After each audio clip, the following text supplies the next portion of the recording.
states have the autonomy, okay, to create their own local councils and manage them. So what's your general view on this before we dive deeper into different aspects of the issue?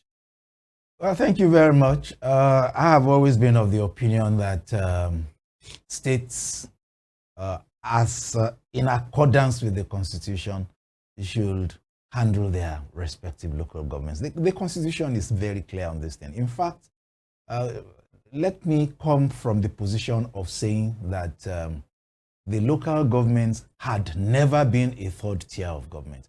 In any federation that I know, anywhere in the world, and including Nigeria, there are usually two federating units: the federal government and the other units. And those other units in Nigeria are the states. The local governments are supposed to be administrative units within the states.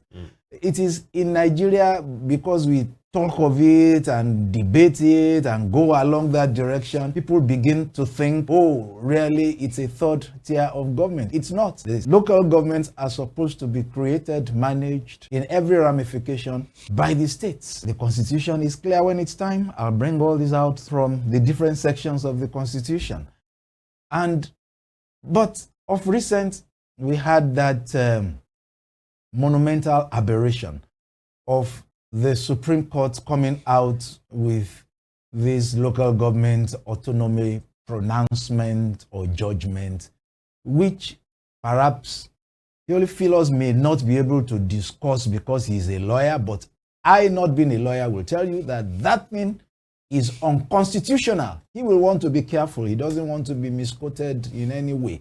But I can tell you authoritatively, nobody can disturb me in my practice of my architecture, that that thing is unconstitutional. There is no provision in the Constitution that says that local governments should bypass the states. Section 162 of the Constitution is very clear concerning that when it comes to funding.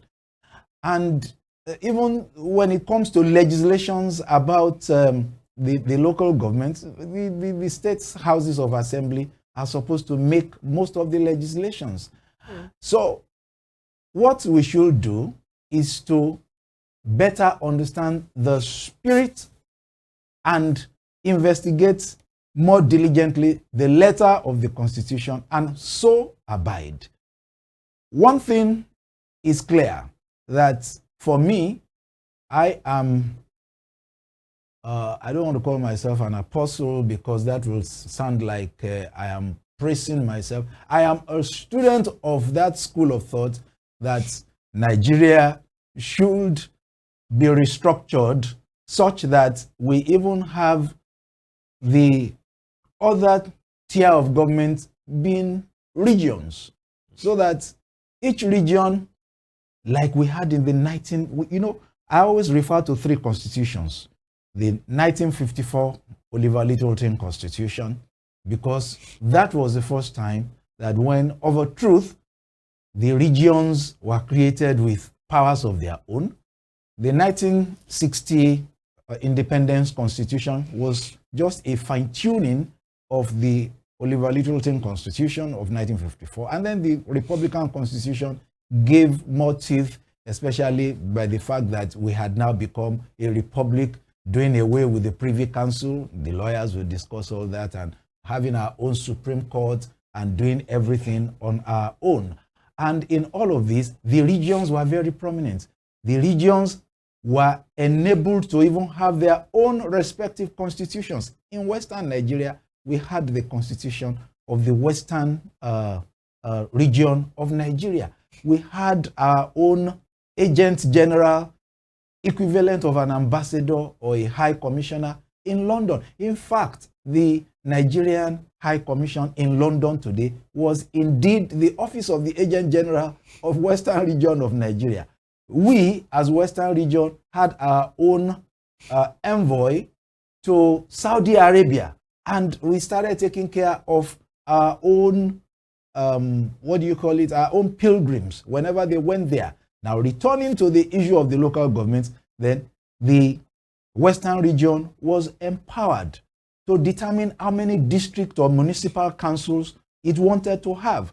But all of a sudden, you are now saying that the first schedule of the Constitution should contain 774 local governments. And of course, you and I know that the bandits have taken over like 4 or 5 of them, you know. And then, sorry? Or even more. Well, if Emeka says so. So, which should not be. Why should it be that to create a local government in Osun State, the parliamentarian from Ebonyi and from Gombe must now determine how local governments are created in Osun State, and vice versa, the parliamentarian from Osun State determining how many local governments can be created from Niger or from Cross River. It is an aberration. So let us have a true federation where there are only 2 federating units in levels. What I mean is the federal government one level, and then the regions another level, and those regions can now on their own create as many local governments as they want, or choose not to even have local governments as they like. Right now, we are discussing of Kano and Bayelsa. How about Ondo and Osun? I have a very good friend who is always talking about it. Okay? Whenever we are together anywhere, Shola Ebisheni, the Secretary General of Afenifere, will look at me and say, your state has 30 local governments. How many people do you have there? What is your land area? While my state, Ondo, his own state, has only 18 local governments. And I cannot talk, guys. It's the creation of the military powers that created those local governments then. So these are issues. Just to be clear, yes, you know, to get it properly. Yes. Are you against the creation of local governments in the first place? Should they be scrapped totally? No, or that's there not should be what a I'm saying. restructuring such that, you know, you've always had a problem with Yes. how allocation goes. Yes, coming from that's the true. federal down to state. You're and you've absolutely always correct. advocated that it should go from states to the federal. So is your problem now? Yeah, from the local to the states, from the state to the federal. That's what I'm saying. So it should come if from. there is a restructuring, then there Yes. should be a local government. Yes, if there's a restructuring, regions should be free to create local governments if they so desire. And if they desire that, no, in our own region we want to be unitary, so do it. Let each region have its own constitution to determine how they want administration to get to the grassroots. Barrister, let me throw this question to you.